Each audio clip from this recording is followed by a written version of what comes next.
Bismillah. Assalamualaikum warahmatullahi wabarakatuh. Amin.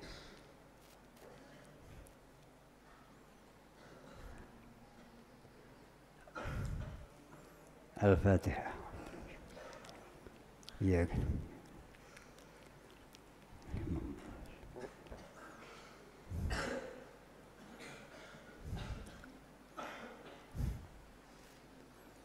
Bismillahirrahmanirrahim. Alhamdulillahirabbil alamin. Wassalatu wassalamu ala asyrafil mursalin.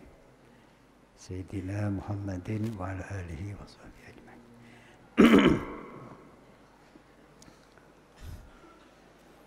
Qala al-musannif rahimahullah ta'ala wa nafa'ana bihi wa bi'ulumihi wa amaddana madadihi wa afadhu alaina barakatihi wa asrarihi fid darain amin.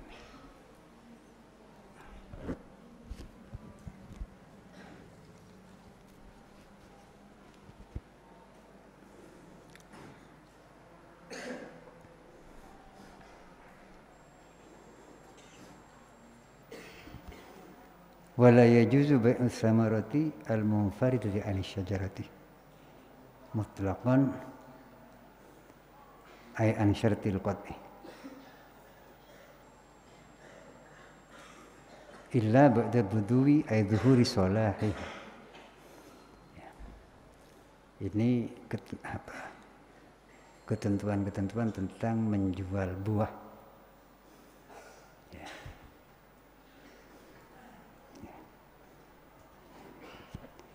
Wala yajuz, dan tidak boleh bai'u menjual, ya jual beli ya. Bai'u jual beli as-samarati buah. Ya. Al-munfaridati yang terpisah, tersendiri ya, terpisah an syajarati dari pohonnya. Ya. Mutlakon dengan mutlak. Mutlak ini artinya apa? Mutlak artinya bebas ya. An syaratil qat'i, dari syarat memetik. Dari syarat memetik.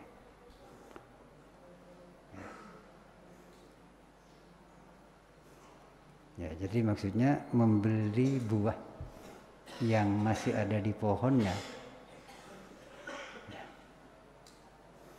Tapi yang dijual itu buahnya saja, bukan dengan pohonnya.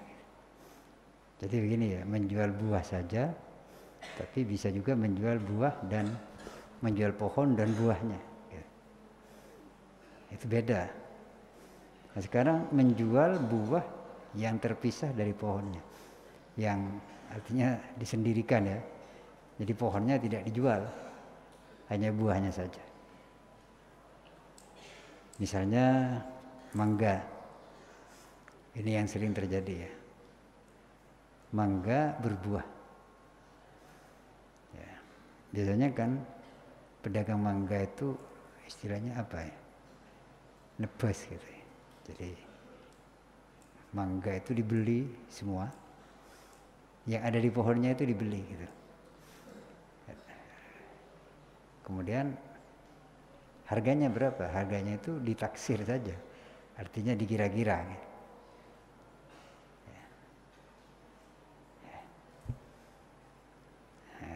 Yang dibeli hanya mangganya, pohonnya tidak.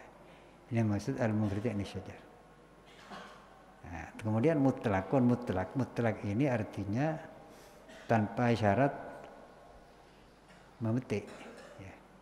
Nah, jadi kalau membeli mangga yang dipetik dari pohonnya, membeli mangganya saja itu boleh. Tapi kalau mangga yang masih ada di atas pohon tidak dipetik, hanya dikira-kira saja, itu tidak boleh.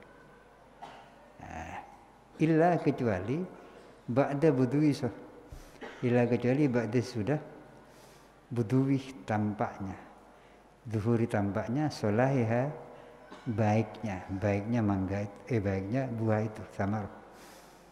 Maksudnya matang, baik ini matang, sudah tua gitu ya.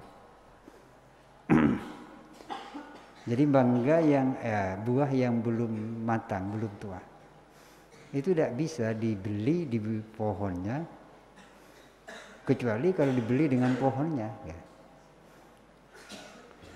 Buah apa saja ya. Kecuali kalau sudah matang, sudah tua gitu.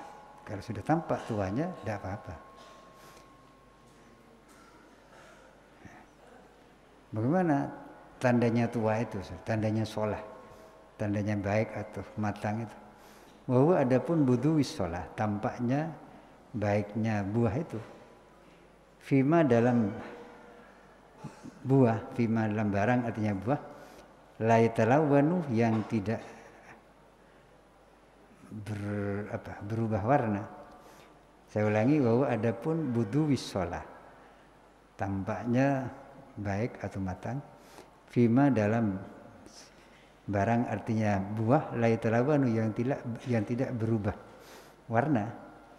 Jadi begini ya, buah itu ada yang berubah warnanya, masih muda misalnya hijau, ketika sudah agak tua menjadi agak kuning, kemudian sudah kuning gitu ya. Atau asalnya hijau kemudian kalau sudah tua merah gitu. Mangga itu ada yang begitu. Mangga itu seperti mangga golek, itu kalau masih muda itu hijau, tapi kalau sudah tua, sudah matang ya, itu biasanya sudah kuning warnanya gitu. Beda dengan mangga misalnya yang di depan masjid ini, mangga madu, itu muda atau tua hijau terus gitu, jadi tidak berubah warnanya ya. Bagaimana buah yang warnanya tidak berubah antara yang muda dan yang sudah tua, itu tidak berubah, maka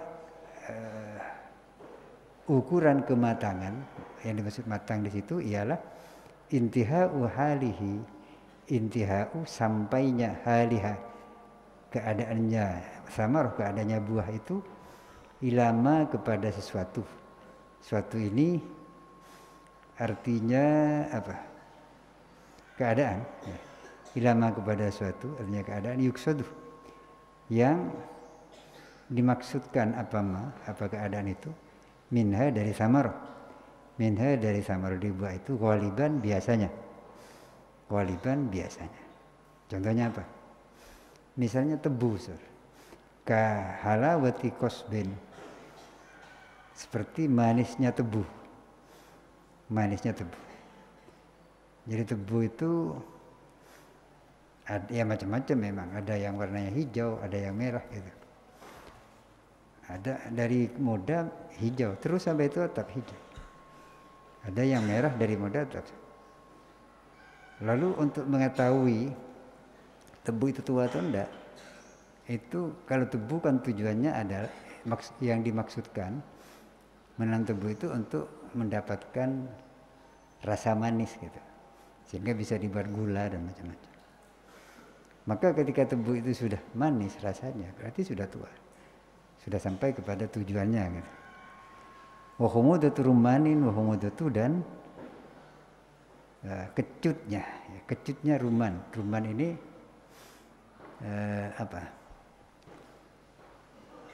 delima ya, delima. Jadi delima itu kalau masih muda itu sepet, kata orang Jawa sepet, kata orang Jawa itu pakak ya. Tapi kalau sudah tua manis agak kecut.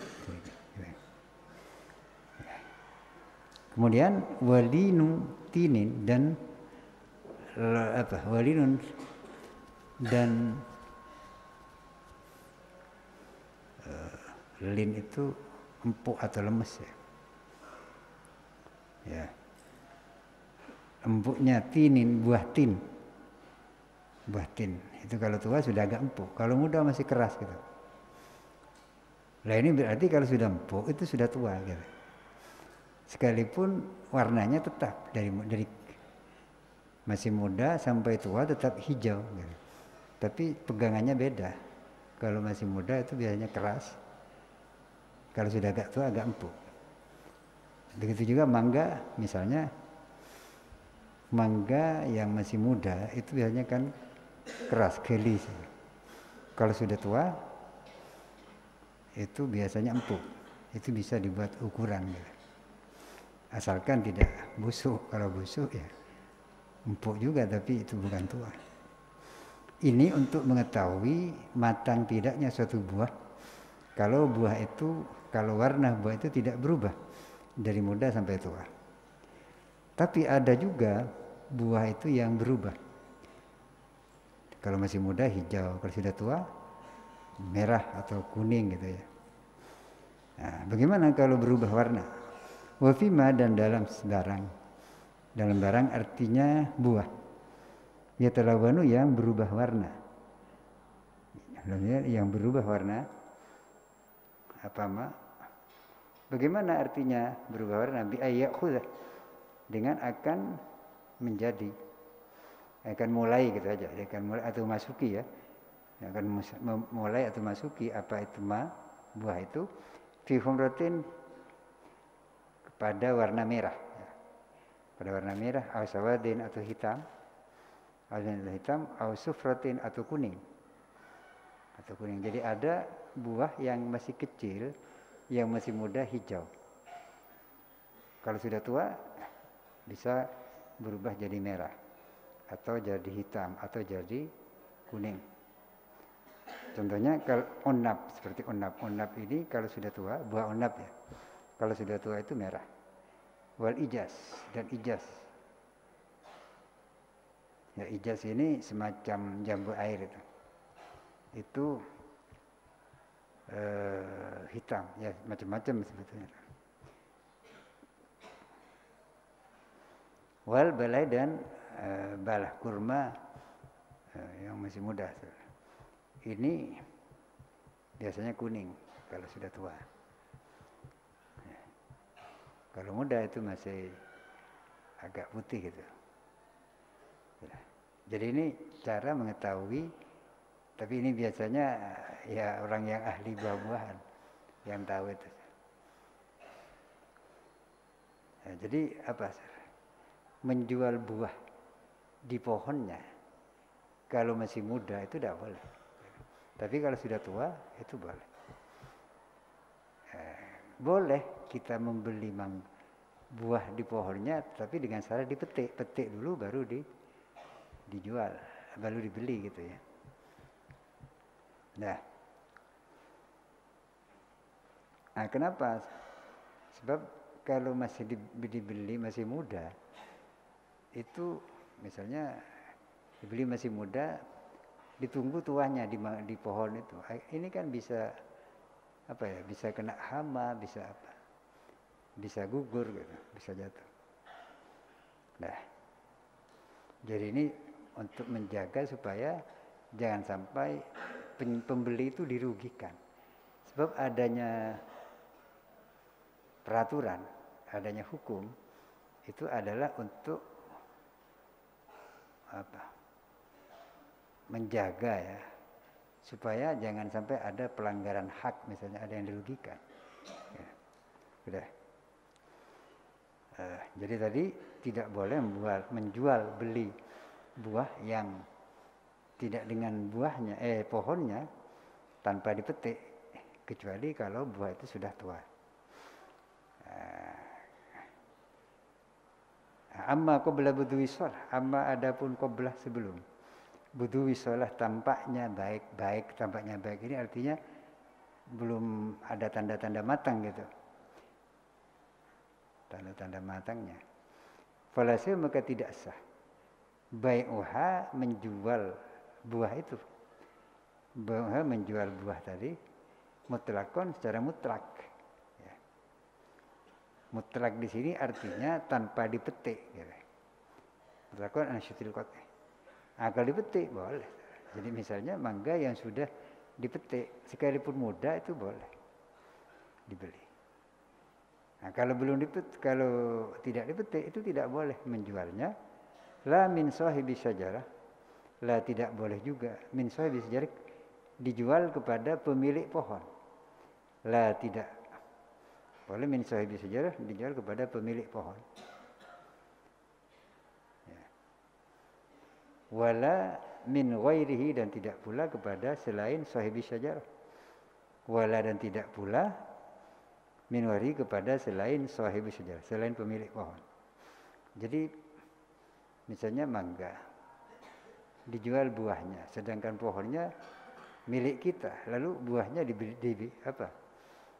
dijual pada kita, itu tidak boleh, apalagi kepada orang lain.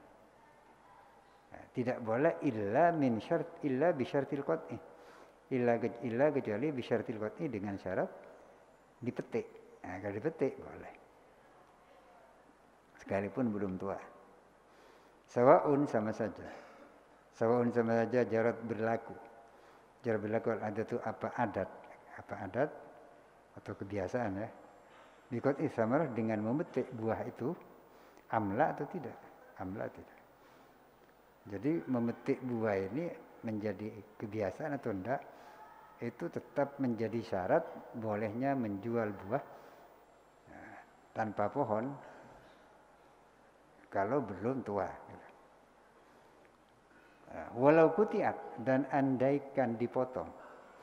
Walau andaikan dipotong syajaratun, apa sebuah pohon, alaiha, yang pada pohon itu, alaiha, yang pada syajarah, pada pohon itu, samaratun, ada pun buah.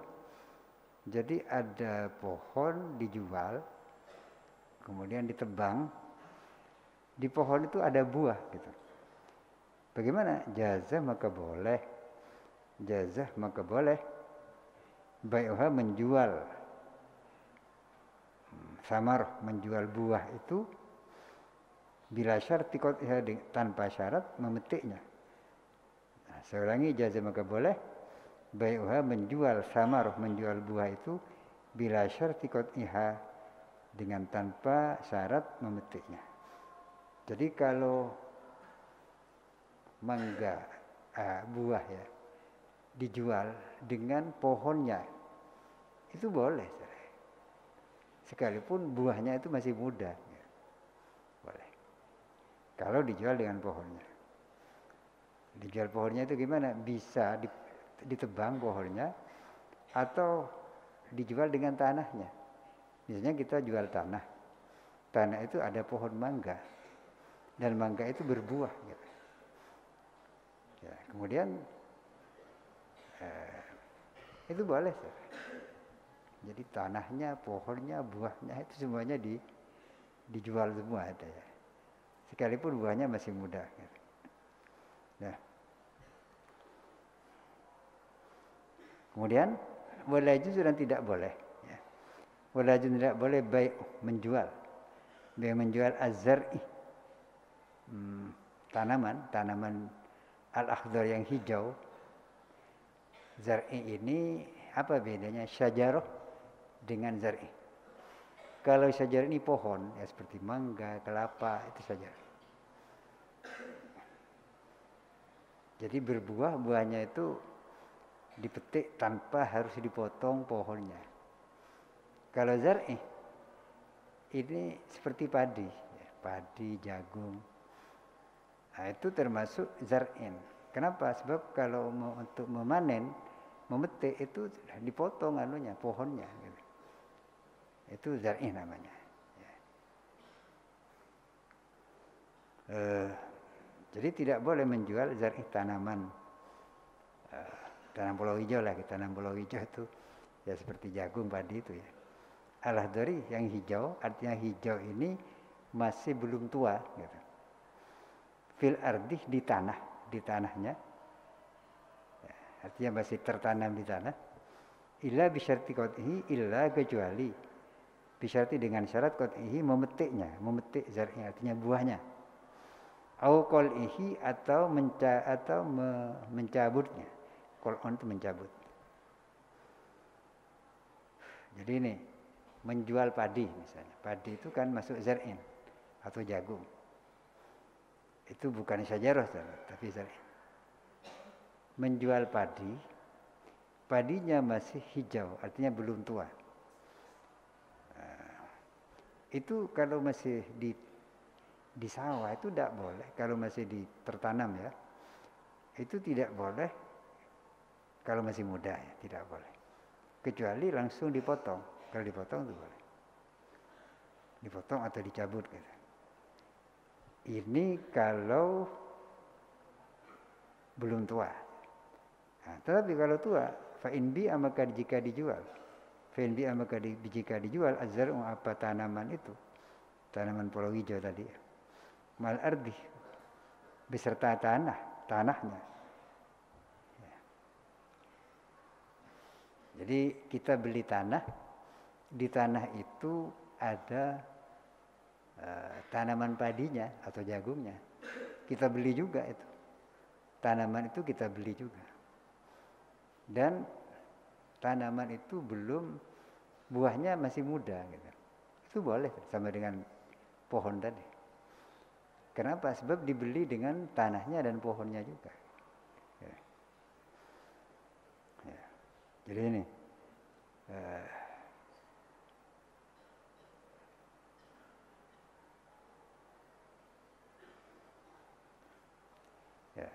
Lal aziz munfaridan anha. Ya, saya ulangi, fa in bi maka jika dijual azhar buat tanaman mal ardi beserta tanahnya au munfaridan atau tersendiri, artinya tanaman itu dijual munfaridan, terpisah gitu ya, terpisah anha dari ardi. Artinya dijual tanamannya saja, tanahnya tidak gitu. Tapi ba'da istidadil habbi, ba'da sesudah istidadi mengerasnya, mengeras artinya tua maksudnya. Ba'da sudah istidadi mengerasnya atau tuanya, al-habbi bijinya. Padi itu kalau masih muda itu kan masih empuk ya. Jadi masih empuk.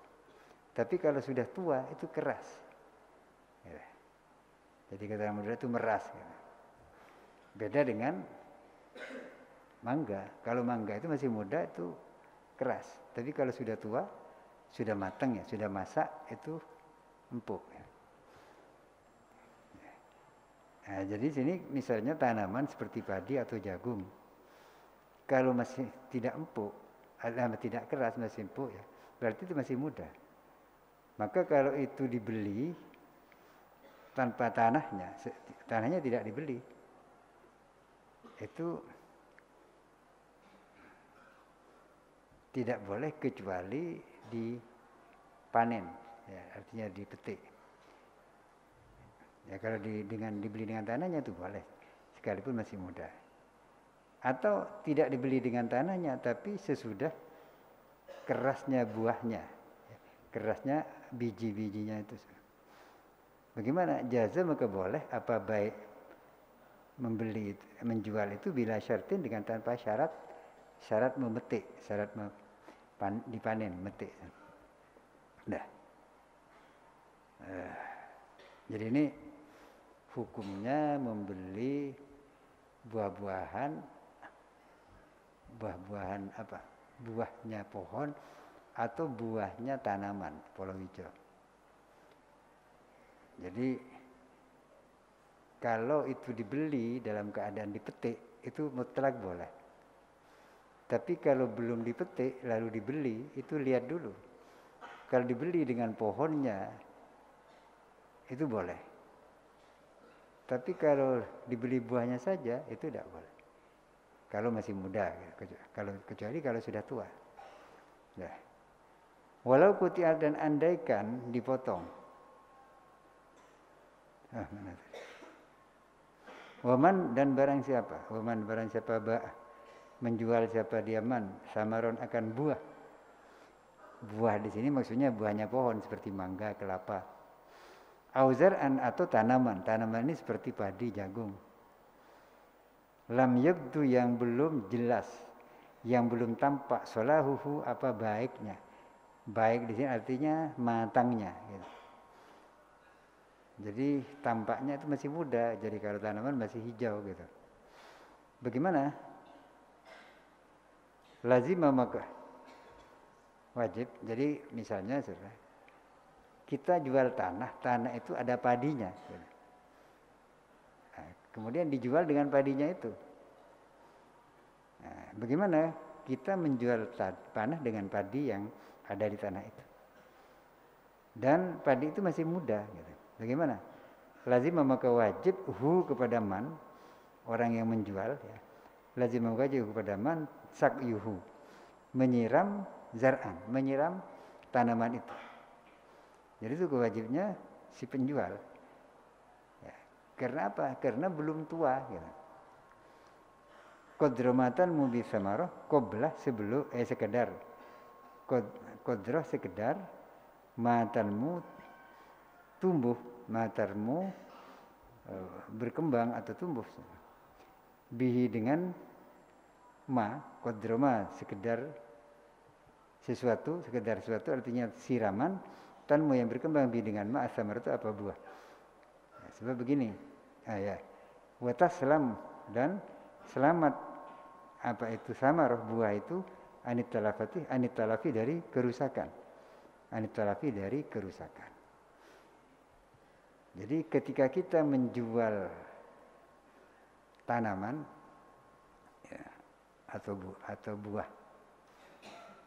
yang ada di pohonnya atau ada di pohonnya dan juga pohonnya dijual, maka yang wajib merawat itu penjualnya dulu sampai tua gitu. Nah, sawaun sama saja kholla ini apa?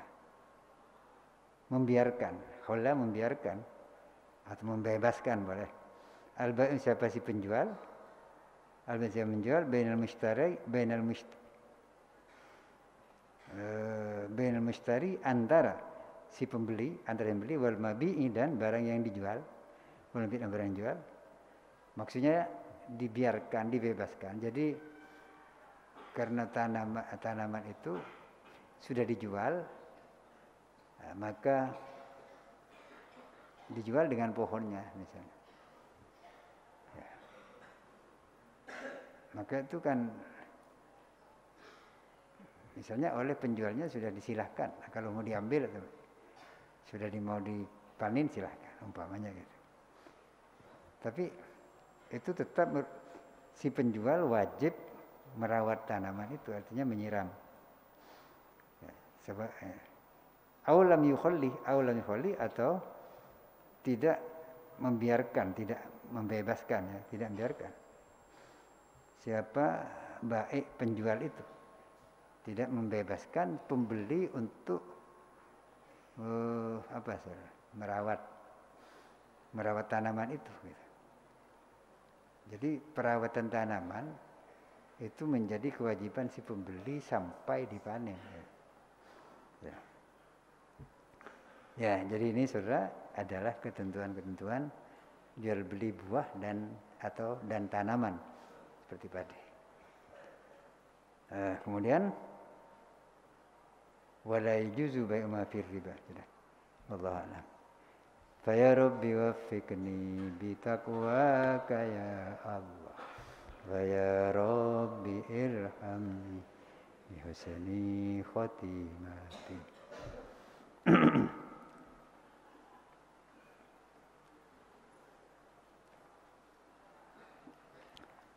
Bismillahirrahmanirrahim. Qala al-musannif rahimahullah wa nafa'ana bihi wa bi ulumihi wa madana madadihi wa afadha alaina barakatihi wa asrarihi fid dharain. Babu ini adalah bab an-nahyi, larangan. Jadi bab tentang larangan an-ta'dzibi, dari menyiksa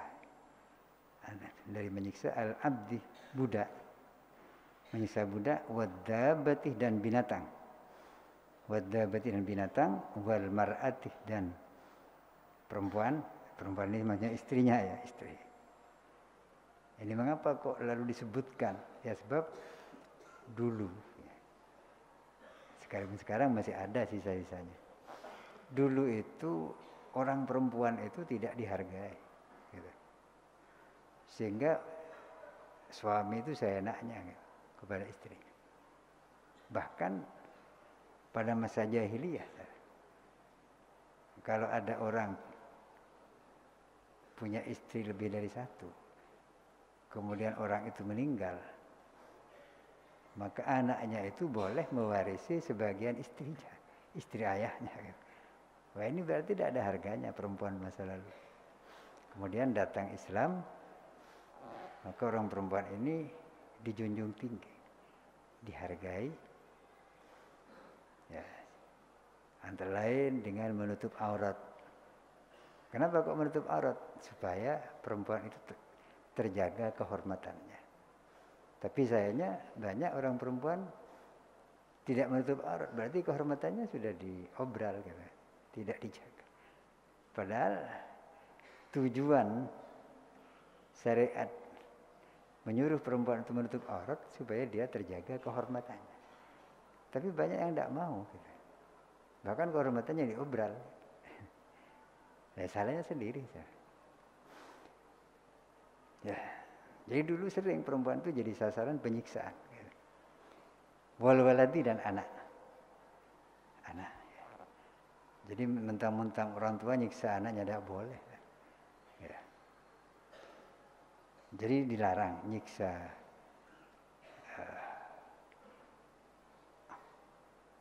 budak, istri, anak, bahkan binatang. Tidak boleh. Biwairi sababin syar'iyyin. Menyiksa itu artinya menyakiti, gitu ya. Dengan tanpa sebab, tanpa alasan syar'iyyin yang dibenarkan menurut hukum, menurut syariat. Ya. Kalau alasannya dibenarkan itu bisa.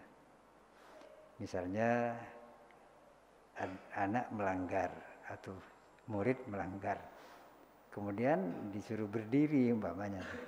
Setelah itu kan ada alasan. Tapi apa tujuannya? Sanksi itu tujuannya adalah supaya dia jerah, artinya tidak ngulang lagi pelanggarannya. Bukan menyiksa dalam artian mau menghabisi. Ya, auzaidin, ya, atau lebih. Jadi sanksi itu melebihi ala qadril adab, pada ukuran adab. Jadi apa sih? Melampaui batas lah. Ya. Jadi misalnya ada orang dihukum, diberi sanksi, ya, karena melanggar diberi sanksi. Memang melanggar, diberi sanksi. Tapi kemudian sanksinya terlalu berat, gitu, sehingga melampaui batas kemampuan. Misalnya tidak boleh makan selama 2 hari umpama. Lah ini itu bukan pendidikan, tapi itu bukan pembinaan, tapi itu pembinasaan. Ya. Jadi ini ya, jadi agama itu melarang menyiksa makhluk-makhluk yang lemah, yang biasanya menjadi sasaran penyiksaan.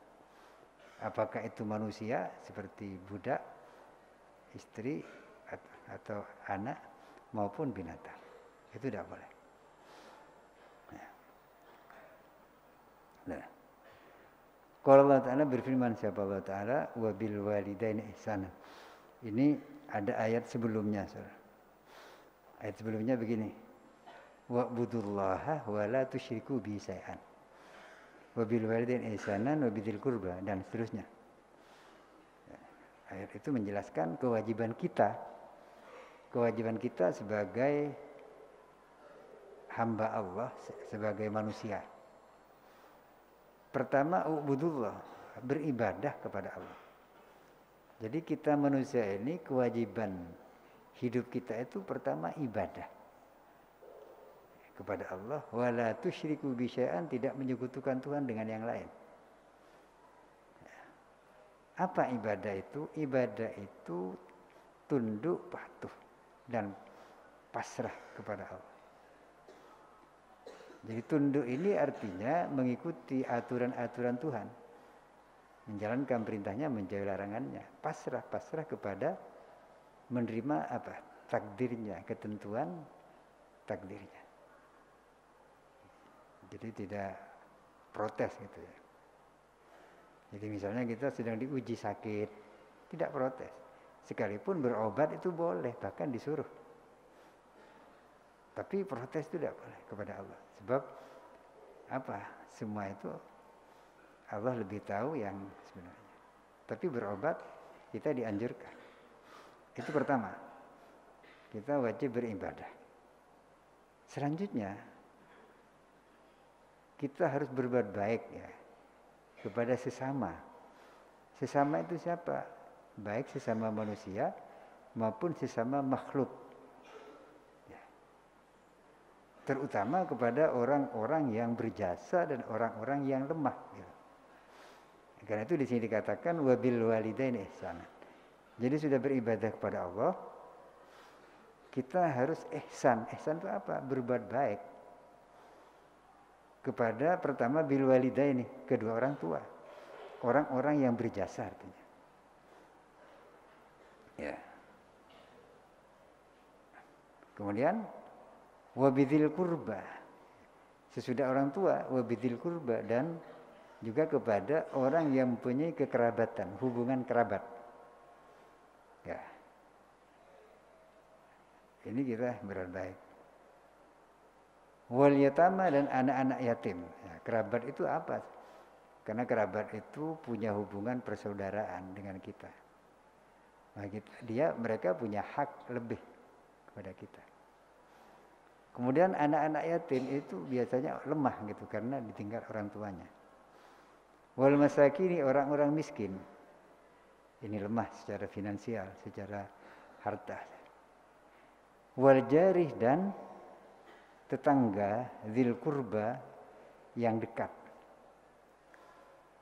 Nah, tetangga dekat baik dekat secara geografis, secara tempat ya, maupun dekat dari segi hubungan sosial gitu. Jadi tangga dekat itu bisa diukur dengan tempat. Ya, misalnya dalam satu RT gitu ya. Atau bisa diukur dengan hubungan sekalipun agak jauh tapi akrab gitu, itu dekat. Wal jari junubi, dan tetangga yang jauh. Ya, yang jauh ini jauh tempatnya dan juga jauh hubungannya. Wassahibi bil jambi, dan teman yang menyertai kita. Jambi ini artinya apa? Ada di samping, artinya menyertai kita. Seperti kita ini di pondok sekamar banyak atau sekelas gitu. Kemudian wabni sabil, dan ibnu sabil. Apa ibnu sabil itu? Ibnu sabil itu orang yang bepergian, yang kehabisan bekal. Bepergian dengan tujuan baik tapi ya. Orang yang pergian dengan tujuan baik, kemudian kehabisan bekal, itu ibnu sabil. Kita harus berbaik kepada mereka. Bahkan mereka kita beri zakat boleh. Ya. Mereka berhak menerima zakat. Wama malakat aimanukum, wama, dan sesuatu. Malakat yang memiliki, artinya menguasai. Aimanukum apa? Tangan kanan kalian. Sesuatu, malakat yang memiliki atau menguasai aimanukum, tangan kanan kalian. Apa artinya? Artinya sesuatu yang di bawah kekuasaan kita. Apakah itu manusia atau binatang? Malakat aimanukum ini. Manusia apa? Misalnya budak, dulu ya ada perbudakan. Sekarang perbudakan tidak ada, tapi ada pembantu. Kemudian istri, kemudian anak, itu di bawah pengayoman kita. Nah, kita harus baik-baik kepada mereka. Atau binatang, kita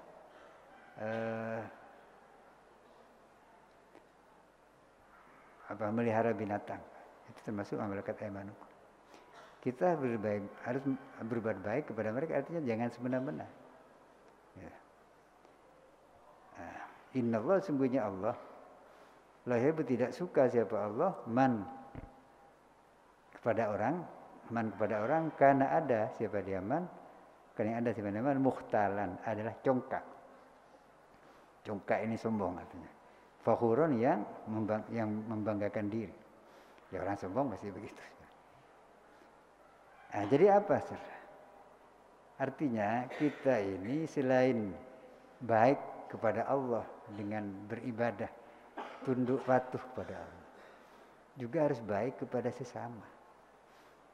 Jadi dalam ayat yang lain disebut hablun minallah dan hablun minan nas. Jadi hablun itu asal maknanya tali ya. Kabel dalam bahasa kita itu kabel. Kabel itu penghubung. Tali. Jadi penghubung hubungan kita kepada Allah itu baik, hablum minallah. Kemudian hubungan kita kepada sesama itu baik.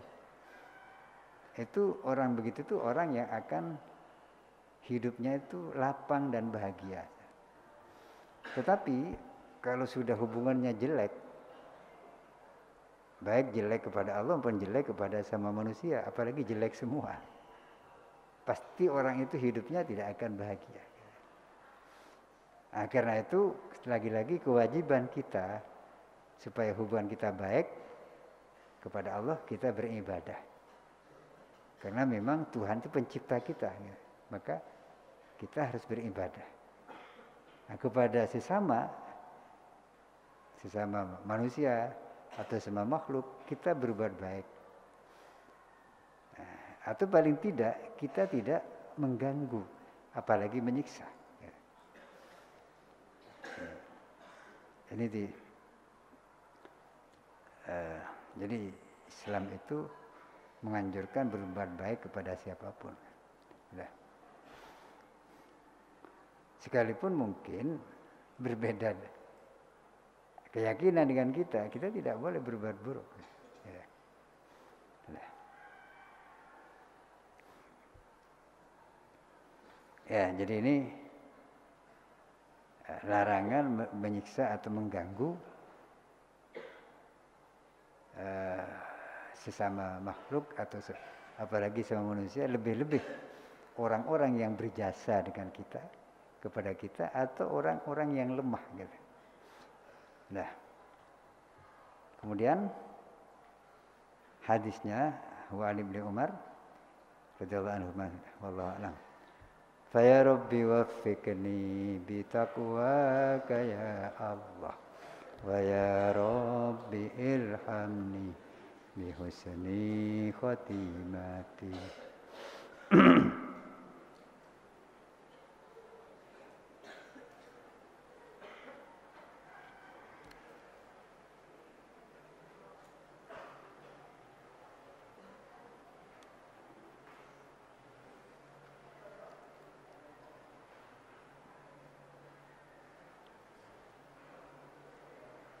A'udzubillahi minasyaitonirrajim. Bismillahirrahmanirrahim.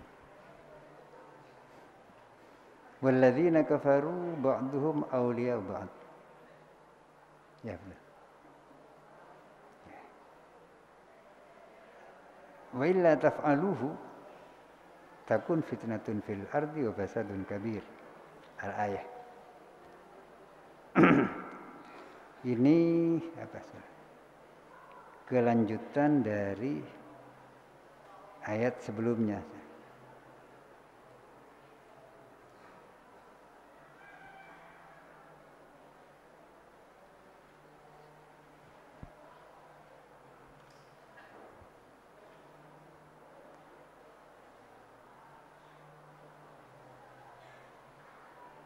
Bahwa orang-orang yang beriman dan ikut hijrah dengan Nabi ya dulu itu kan, dan mereka ikut berjuang di jalan Allah, itu sahabat muhajirin ya. Kemudian orang yang memberi tempat dan perlindungan kepada Nabi dan pengikutnya serta membela Nabi dan pengikutnya siapa? Sahabat Ansor. Jadi semua itu sahabat Nabi, baik muhajirin maupun sahabat Ansor. Mereka itu ulaika ba'dhum awliya'u ba'd. Mereka itu satu sama lain merupakan aulia. Artinya kekasih yang saling tolong-menolong, saling bantu-bantu. Gitu ya. Sebaliknya walladzina kafaru. Adapun orang-orang kafir Tentu di sini ya non muslim. Ba'dhum adapun sebagian mereka aulia ialah menjadi pelindung atau penolong. Ba'dhum adapun sebagian mereka kafaru, alladzina kafaru aulia ialah menjadi wali, artinya pelindung atau penolong ba'din kepada sebagian yang lain. Fin nusrati di dalam membela, pembelaan, wal irsi dan warisan. Ya. Jadi kalau sesama kafirnya, maka mereka itu satu sama lain menjadi pelindung dan saling mewarisi. Nah, kemudian fala irsa bainakum wa bainahum fala irsa, maka tidak ada mewarisi bainakum antara kalian ini orang yang beriman, wa bainahum di antara mereka alladzina kafaru. Sebab ini sebetulnya bukan hanya di dalam Islam seperti itu. Di luar Islam pun, agama-agama luar Islam begitu juga. Ini banyak orang yang ketika mu'allaf, ya, orang non-muslim, ketika mereka masuk agama Islam, itu dikucilkan oleh keluarganya, bahkan tidak diberi warisan. Itu sudah begitu. Itu tabiat manusia. Ya. Jadi ini bukan suatu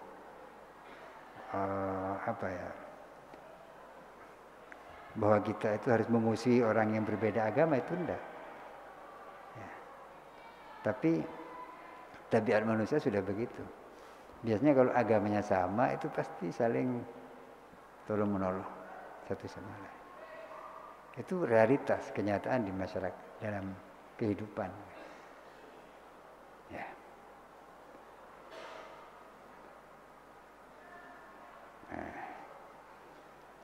Oleh karena itu kalau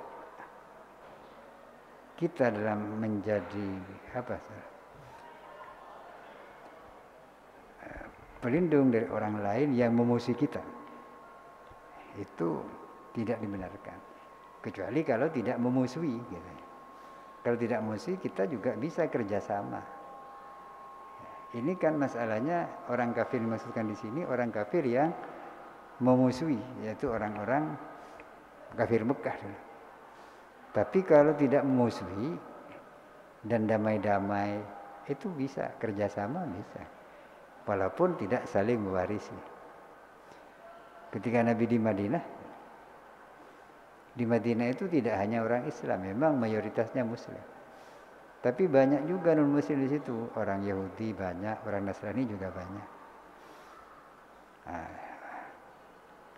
karena di situ tidak saling bermusuhan, ya, damai-damai, kerjasama.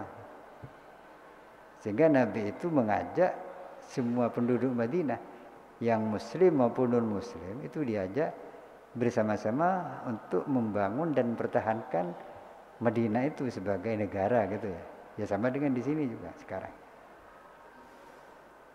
Di Indonesia ini kan penduduknya memang mayoritas Muslim, tapi di sini banyak juga non-Muslim.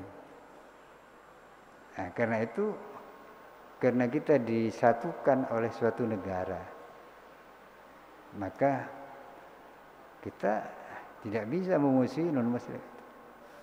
Sebab mereka kan tidak memusuhi kita. Jadi kita kerjasama, tentu dalam hal-hal yang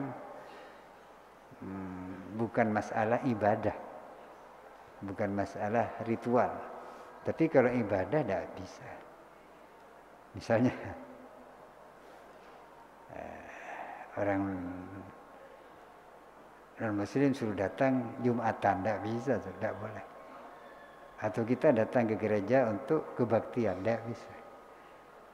Sebab itu ibadah itu sesuai dengan keyakinan. Kalau hanya mengamankan, tapi bukan berarti ikut ibadah, itu boleh-boleh saja, karena itu urusan kemasyarakatan. Gitu. Jadi seperti di Bali, ya. Di Bali itu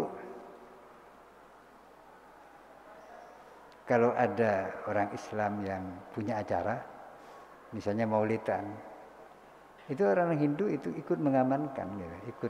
ikut jaga, mengamankan acaranya umat Islam. Gitu. Tapi tidak ikut baca sholawat, enggak. Tidak ikut baca Quran, hanya ikut mengamankan aja di luar. Dan sebaliknya juga begitu. Jadi dalam hal-hal yang bersifat kemasyarakatan, itu kita harus bekerja sama. Ya. Tapi dalam urusan akidah dan ibadah, itu kita tidak bisa mencampur aduk. Gitu. Mencampur aduk. Kita memang saling menghargai, tapi tidak bisa mencampur aduk. Ya. Jadi misalnya orang Hindu ke pura, kita lalu ikut ibadah ke pura, tidak bisa. Atau kita umat Islam ke masjid, kita mengajak orang Hindu untuk sholat di masjid, tidak bisa. Sebab itu tidak sesuai dengan keyakinan mereka. Nah, kalau mereka ikut menjaga atau kita menjaga, ya itu boleh-boleh saja. Nah,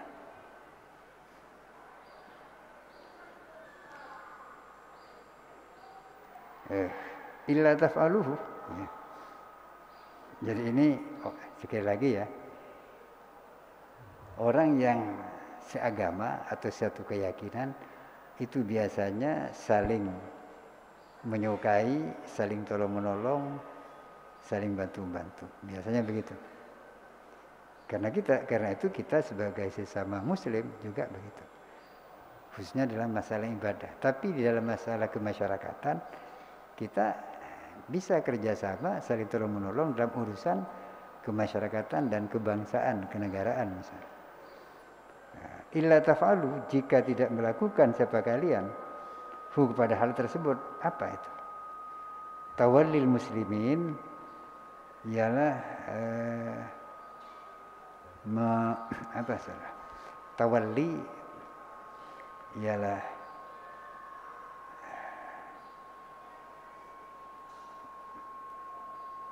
melindungi atau menolong al-muslimin sesama muslim, wa qam'ih dan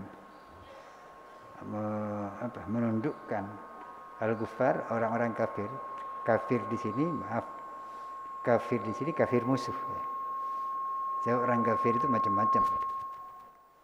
Ada namanya kafir zimmi.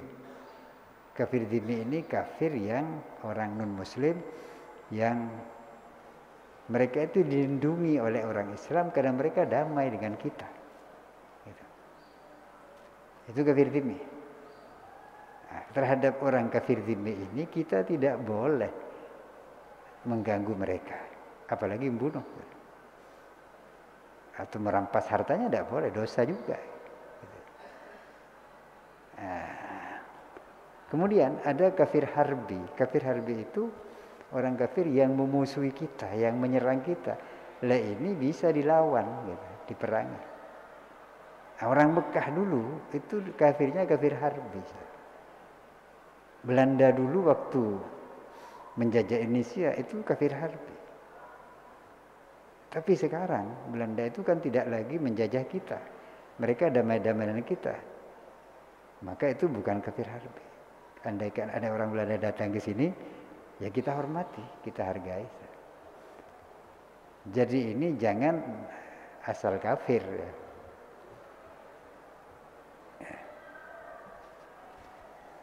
Ya tentu sekali lagi kesamaan keyakinan, kesamaan agama itu bisa lebih mendalam ya, di dalam saling tolong menolongnya ketimbang orang yang berbeda agama. Sebab kalau kesamaan agama itu tolong menolongnya bukan hanya dalam kegiatan kemasyarakatan, tapi juga dalam kegiatan keagamaan, dalam ritual. Jadi sama muslim misalnya, kita kerjasama di dalam sholat jemaah, di dalam berdakwah dan sebagainya. Tapi dengan non muslim kita bisa kerjasama, tapi di luar itu, di luar urusan akidah dan ibadah. Gitu. Nah, firman Allah, kalau kamu tidak melakukan itu, artinya kamu tidak saling tolong-menolong dengan semua muslim, bahkan sebaliknya kamu tidak menundukkan kafir musuh, hanya tidak melawan kafir musuh. Takun maka akan terjadi artinya. Fitnatun apa fitnah? Fitnah itu apa? Kekacauan. Kekacauan berarti di muka bumi, wa fasadun dan kerusakan kabirun yang besar. Biquwatil kufri dengan kuatnya kekafiran, wudu fil Islam dan lemahnya Islam. Ya, jadi ya tapi begini, jadi sekali lagi ini harus selektif. Kita harus bisa memilah mana yang musuh, mana yang bukan. Seperti binatang. Binatang ini kita tidak boleh lalu mengganggu atau apalagi membunuh binatang. Kecuali kalau binatang itu membahayakan kita. Misalnya ular. Ada ular mau menyerang kita, boleh dibunuh. Ada kalajengking mau menyerang kita, boleh dibunuh. Tapi kalau yang tidak menyerang, tidak boleh. Ya. Apalagi manusia gitu ya. Tidak boleh. Ya. Walladzina amanu, adapun orang-orang yang beriman, wahajaru dan berhijrah siapa mereka, wajahadu dan berjihad, berjuang. Baik perjuangan fisik maupun non fisik. Perjuangan fisik itu perang, non fisik di luar perang. Walladzina dan orang-orang ini, alladzina amanu hajaru jahadu ini siapa? Sahabat muhajirin ya. Sahabat muhajirin yang berhijrah dari Mekah ke Madinah. Walladzina awaw dan orang-orang yang memberikan tempat atau perlindungan. Wa nasaru dan membantu, menolong, ya, atau membela mereka, membela Nabi dan umat Islam. Siapa mereka? Mereka kaum Ansor. Ya, jadi mereka penduduk asli Madinah. Ketika Nabi hijrah ke Madinah, mereka yang menyediakan tempat dan mereka yang bantu Nabi di dalam berdakwah. Ulaika adapun mereka itu siapa? Baik muhajirin maupun ansor. Hum mereka adalah mukminun, orang-orang yang beriman haqqan, dengan sungguh-sungguh. Ya. Jadi di sini iman, berjuang, hijrah. Kemudian beriman dan membantu orang-orang yang berjuang. Ya. Serta memberikan fasilitas pada orang yang berjuang. Itu sahabat Ansor. Semua mereka itu orang beriman yang sungguh-sungguh. Ya. Lahum bagi mereka itu maghfiratun, adapun ampunan, warizkun dan rezeki karimun yang mulia, yang baik, fil jannati di surga. Ya. Nah.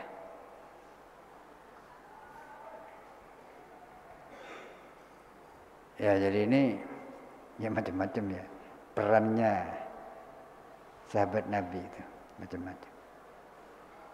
Tapi kalau mereka berjuang dan beriman dan berjuang sama saja. Walladzina amanu adapun orang-orang yang beriman min ba'du sesudah itu, sudahnya apa? Ai ba'da sabiqin, sudah orang-orang yang terdahulu ilal iman ke iman, untuk beriman berhijrah. Jadi orang beriman kemudian. Jadi sahabat itu ada yang beriman di awal-awal, ada yang baru kemudian. Seperti sahabat Abu Hurairah itu berimannya agak akhir, gitu. Seperti sahabat Muawiyah, ya, bin Abi Sufyan. Abi Sufyan itu imannya agak akhir. Bahkan sebelum dia beriman memusuhi Nabi itu. Gitu ya. Nah, bagaimana? Orang-orang yang beriman sudah itu, wahajar berhijrah siapa mereka? Ladzina wajahadu dan berjuang. Siapa mereka? Berjihad. Mereka ladzina amanu min ba'du ma'akum beserta kalian orang-orang yang telah beriman lebih dulu dan hijrah lebih dulu. Faulaika ma'an mereka itu alladzina amanu minkum ialah termasuk sebagian di kalian, artinya sama. Hanya bedanya mungkin lebih utama orang yang di awal-awal ketimbang yang kemudian. Tapi sebetulnya sama-sama bagian dari umat Islam. Ayyuhal muhajirun, wahai para muhajirun, orang-orang sahabat hijrah ya, orang berhijrah, wal ansor dan orang ansor. Ya. Jadi tidak ada diskriminasi. Ya. Jadi beriman sekalipun agak akhir itu tidak apa. Ya. Wal arhami dan orang-orang yang punya hubungan kekerabatan, daul qarabat, orang-orang yang punya hubungan kerabatan, ba'dhum adapun sebagian mereka aula lebih utama, maksudnya lebih berhak biba'din dengan sebagian yang lain fil irsi di dalam mewarisi minat tawarusi dari saling mewarisi bil iman dengan iman wal hijrati dan hijrah al madhkuratin yang disebutkan fil ayat sabiqah dalam ayat yang terdahulu fi kitabillah di dalam ketetapan Allah ya. Allahil mahfud anilah mahfud innallaha sungguhnya Allah bikulli syai'in kepada segala sesuatu alimun ialah maha mengetahui wa minhu dan termasuk syai'in itu hikmatul miras adalah hikmah dari miras warisan ya. Jadi ini dalam warisan itu kan tidak sama ya antar keluarga. Ada keluarga yang dapat warisan, tapi ada yang tidak. Ya. Ada yang dapat warisan banyak, ada yang dapat sedikit. Ya. Oleh itu ketentuan Allah dan Allah yang maha mengetahui hikmah di balik itu. Misalnya ahli waris laki-laki itu lebih banyak biasanya haknya warisannya ketimbang perempuan. Ya. Jadi saudara laki-laki 2 kali lipat dari saudara perempuan, anak laki-laki 2 kali lipat dari anak perempuan. Itu ketentuan warisan dalam syariat Islam. Apakah itu diskriminasi atau ketidakadilan? Kalau hanya melihat itu nampaknya iya. Tapi kita harus melihat syariat Islam secara keseluruhan. Warisan itu kan termasuk hukum keluarga ya. Hukum keluarga. Dalam kekeluargaan penanggung jawab nafkah itu adalah laki-laki, bukan orang perempuan. Suami bukan istri. Ayah bukan ibu gitu. Sekalipun banyak juga orang perempuan yang kemudian punya kekayaan seperti Siti Khadijah. Siti Khadijah itu kaya sekali. Dan mengorbankan kekayaannya untuk perjuangan Islam. Diberikan kepada Nabi. Tapi itu bukan kewajiban. Orang perempuan itu tidak wajib menafkahi suaminya, tidak wajib. Kecuali kalau suaminya fakir, lalu berzakat itu boleh, berzakat pada suaminya. Tapi kalau orang laki-laki wajib menafkahi istrinya, sekalipun istrinya itu kaya. Ya. Nah ini artinya apa? Tanggung jawab nafkah itu ada pada laki-laki. Maka kalau laki-laki lalu diberi warisan lebih atas orang perempuan, itu namanya suatu keadilan karena antara hak dan kewajibannya seimbang. Jadi orang laki-laki karena wajib beri nafkah, maka diberi lebih banyak. Itu kan seimbang. Untung orang perempuan masih diberi itu sekalipun hanya separuh. Nah, tapi sekarang sudah ini menganggap itu dianggap tidak relevan. Ya berarti kan ya silakan saja. Karena sekarang ini kan banyak wanita karir, akibatnya apa? kewajiban rumah tangganya banyak terlantar dan bahkan banyak terjadi kasus-kasus dalam keluarga. Nah, ini keluarganya terlantar sehingga tidak terurus, anaknya tidak terurus. Sebab kalau suami itu secara fitrah ya, ibu itu secara fitrah itu lebih pas mengasuh dan mendidik anak ketimbang ayahnya. Ya sekalipun ini secara umum. Kenapa? Sebab hubungan psikologis antara ibu dan anak itu sangat dekat. Sebab hubungan anak itu mulai dari hamil, ibunya hamil, melahirkan, menyusui itu kan selalu dengan ibu. Kalau ada anak tidak dekat dengan ibunya itu bermasalah, ibunya bermasalah. Ya. Itu berarti ibu yang naluri keibuannya tidak sehat. Ya. Memang ada yang begitu. Ya. Jadi karena itu wajar kalau ibu itu lalu mempunyai ditugasi untuk mengasuh anak. Sedangkan ayah itu yang menjadi nafkah kemana-mana. Ya sekalipun tidak selamanya gitu. Kalau sekarang kan wanita karir itu banyak kadang-kadang punya penghasilan lebih dari suaminya. Tapi itu akhirnya timbul kerancuan, kekacauan di dalam rumah tangga. Nah, kemudian surat At-Taubah sudah. Wallahu a'lam. Kalamun qadimul la yamallu sama tanazzaha an qawl wa fi'li wa niyyah bi ashtafi min kulli da'i wa nuru dalilul liqalbi inda jahli wa hira fa rabbi matin bisirri hurufi wa nawwir bihi qalbi wa sam'i wa mukallam wa ya rabbi waffiqni bitaqwaka ya Allah wa ya rabbi irhamni bihusni khatimati.